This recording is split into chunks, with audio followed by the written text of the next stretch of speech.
ಸಮುದಾಯಕ್ಕೆ ಒಳ ಮೀಸಲಾತಿ ಕಲ್ಪಿಸಲು ನಾನು ಬದ್ಧನಾಗಿದ್ದು, ಇದರ ಬಗ್ಗೆ ಯಾವುದೇ ಅನುಮಾನ, ಅಪನಂಬಿಕೆ ಬೇಡ. ನಾನು ಈಗಾಗಲೇ ಸುಪ್ರೀಂ ಕೋರ್ಟ್ ತೀರ್ಪನ್ನು ಸ್ವಾಗತಿಸಿದ್ದೇನೆ ಎಂದು ಮುಖ್ಯಮಂತ್ರಿ ಸಿದ್ದರಾಮಯ್ಯ ಹೇಳಿದ್ದಾರೆ.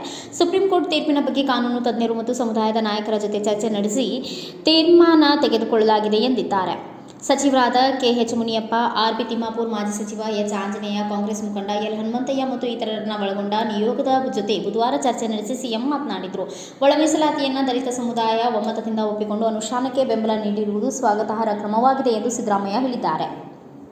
ಭಾರತೀಯ ಜನತಾ ಪಕ್ಷದ ಕೆಲವು ನಾಯಕರು ಅನಗತ್ಯವಾಗಿ ಊಹಾಪೋಹಗಳ ಮೂಲಕ ಒಳ ಮೀಸಲಾತಿ ವಿಷಯವನ್ನು ಮುಂದಿಟ್ಟುಕೊಂಡು ನಮ್ಮ ಸರ್ಕಾರದ ವಿರುದ್ಧ ದಲಿತರನ್ನು ಎತ್ತಿಕಟ್ಟಲು ಕುಟಿಲು ಪ್ರಯತ್ನ ನಡೆಸುತ್ತಿದ್ದಾರೆ. ಸಾಮಾಜಿಕ ನ್ಯಾಯದ ವಿರೋಧಿಗಳಾದ ಈ ಬಿಜೆಪಿ ನಾಯಕರು ಈ ಕುಟಿಲತನವನ್ನು ಅರ್ಥ ಮಾಡಿಕೊಳ್ಳುವ ಸಾಮರ್ಥ್ಯ ದಲಿತ ಸಮುದಾಯಕ್ಕೆ ಇದೆ ಎಂದು ನಾನು ತಿಳಿದುಕೊಂಡಿದ್ದೇನೆ ಎಂದು ಹೇಳಿದ್ದಾರೆ.